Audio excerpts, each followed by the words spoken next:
ബഹുമാനപ്പെട്ട എക്സൈസ്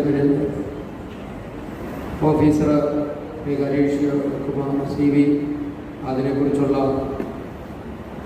ലീഗലായിട്ടുള്ള കുറേ കാര്യങ്ങൾ പറഞ്ഞു.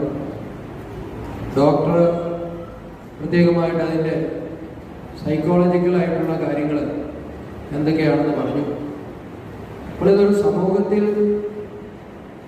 നടമാടിക്കൊണ്ടിരിക്കുന്ന ഒരു തിന്മയാണ് എന്നാണ് എല്ലാവരിൽ നിന്നും നമ്മൾ മനസ്സിലാക്കിയത്. നമുക്കറിയാവുന്ന കാര്യമാണ്.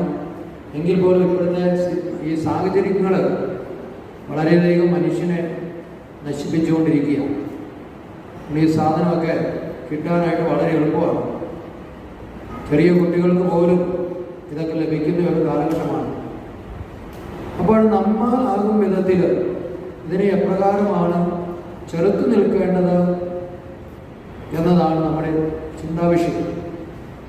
അതിനു വേണ്ടിയിട്ടാണ് നിങ്ങളെല്ലാവരും ഒരു പ്രതിജ്ഞ എടുത്ത് മുൻപോട്ട് കടന്നു വന്നിരിക്കുന്നത്.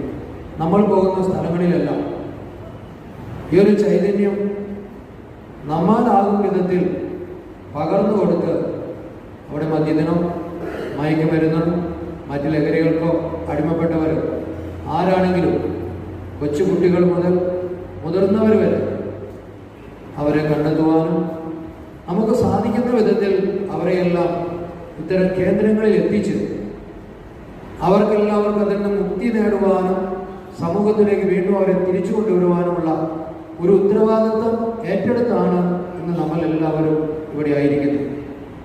അപ്പോൾ ഒരാളൊരു തിന്മയ്ക്ക് അടിമപ്പെട്ടു പോയി എന്ന് പറഞ്ഞ് ആ വ്യക്തിയെ ഉപേക്ഷിച്ച് കളയുന്നതിലല്ല, ആ വ്യക്തിയെ നേടിയെടുക്കുന്നതിലാണ് ദൈവത്തിൻ്റെ ഇടപെടൽ നമുക്ക് അനുഭവിക്കാൻ സാധിക്കുന്നത്. അതാണല്ലോ ഒരു ആട് നഷ്ടപ്പെട്ടു കഴിഞ്ഞാൽ 99നെയും ആ മരുഭൂമിയിൽ വിട്ടിട്ട് നഷ്ടപ്പെട്ടു പോയ ഒന്നിനെ തേടിപ്പോകുന്ന യേശുവിനെ കുറിച്ചാണ് നമ്മൾ ബൈബിൾ വായിക്കുന്നത്. അപ്പോൾ ഒരാൾ നഷ്ടപ്പെട്ടു പോയി എന്ന് പറഞ്ഞ് ഒരാളല്ലേ ഉള്ളൂ, സാരമില്ല എന്ന് പറഞ്ഞ് മാറ്റി നിർത്തുന്നതിലല്ല, മറിച്ച് ആ ആളും രക്ഷപ്പെടണം. ആ ഒരു ആഗ്രഹത്തോടെ ആ ആളെയും തിരിച്ച് സമൂഹത്തിലേക്ക് കൊണ്ടുവരുവാൻ നാം പ്രയത്നിക്കുന്നതിലാണ് വലിയൊരു സാമൂഹിക ഉത്തരവാദിത്വം അടങ്ങിയിരിക്കുന്നത്. നമുക്കറിയാം, ബഹുമാനപ്പെട്ട മനക്കിലച്ചൻ അനേക വർഷങ്ങളായി ഇതിനു വേണ്ടിയിട്ട് പരിശ്രമിക്കുകയും പ്രയത്നിക്കുകയും പ്രാർത്ഥിക്കുകയും എല്ലാ ആകും വിധത്തിൽ എല്ലാ മേഖലകളിലും ഇതിനു വേണ്ടി സഹായിക്കുകയും ചെയ്തുകൊണ്ടിരിക്കുന്ന ഒരാളാണ്.